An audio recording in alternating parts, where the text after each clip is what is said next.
Hello, church. It's so good to be with you again. I don't know if you're still reeling a little bit from swimming in the deep end of the pool last week as Peter took us to a difficult text and passage. But we come to one now that is equally thought-provoking and I think grabs you. So we're looking at verse 7. We're only going to do one verse today. It says, "The end of all things is near. Therefore, be alert and of sober mind so that you may pray." Right? So you read that initially and it definitely is in context. There's more that comes after that. But right away it says the end of all things is near. Man, that'll get your attention, right? So what does that mean? Is that nearness, as God understands nearness, like it was 400 years from Daniel to the birth of Jesus Christ, was, the Messiah was coming near? Is that kind of nearness, or is it the nearness of the fullness of time? I think that when we read this, that there are many ways to look at it.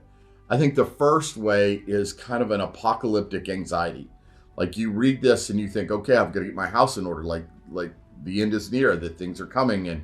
And certainly the early church would have felt some of that pressure, right? That the kind of this apocalyptic anxiety that I need my family saved. I need the people I love to come to Jesus. And so you can feel that pressure a little bit because nobody knows how to define the word near.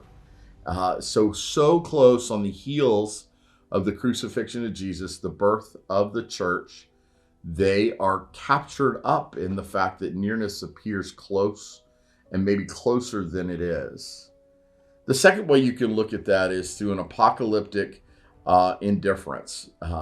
So you anticipate the second coming of Jesus and you prepare for that, and then he doesn't come, and then things get worse. And so you prepare again for the coming of Jesus, but things remain worse. And so over time, what happens is you become indifferent about the whole nature of who Christ is because you're hung up on the fact that someone told you that the end was near.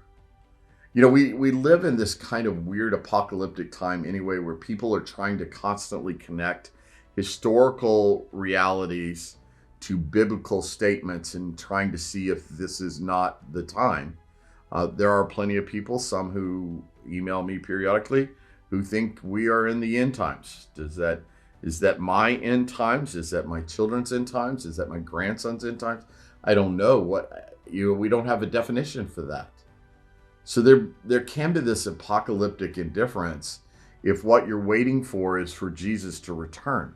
But what we know is that heaven has come to earth in us, in the power of the Holy Spirit. So we are bringing heaven to earth even now.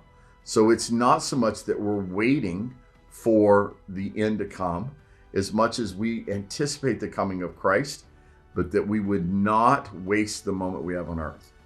So it's interesting to me that Peter uses this phrase. He says, be alert, be on watch, be on your guard, and be of sober mind so that you may pray. Right? So when we think of sobriety, we think of somebody who's intoxicated or maybe affected by the side effects of drugs, whatever it is. Sober is the antithesis of somebody who has altered their mental and physical state through the application of some vehicle, right? So in the first century, it would have probably been wine. In our culture, it's a variety of different things, recreational drugs and all the kind of things. So what it means to be of sober mind is that you are not affected by anything from the outside, that you have not polluted your system with the noise of the world. So I make a confession to you, and I think when Dee Dee hears this the first time, she's going to be shocked that I've shared this, but I got to college as a 17-year-old freshman, immediately started running with some juniors that were what I thought were cool guys. And I had a really bad one-night experience with alcohol, like really bad.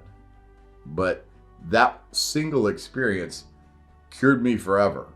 Like, I'm not going to tell you I'm a teetotaler, but it is rare, very rare, that I ever have a drink, because I knew what it felt like not to be sober-minded, right? And I never wanted that to happen again. And so I think in God's grace, I was able to learn something from that.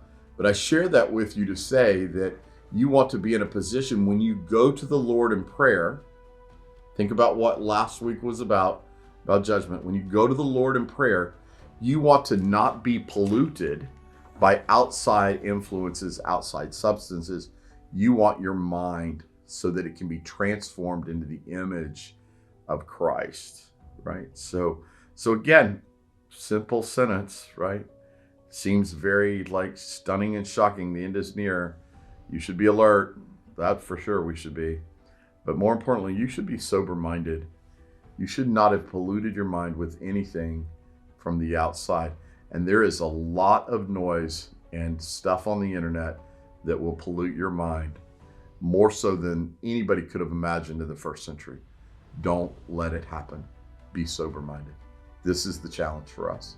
Church, I love you. I hope this teaching is helpful, and I look forward to seeing you again next week.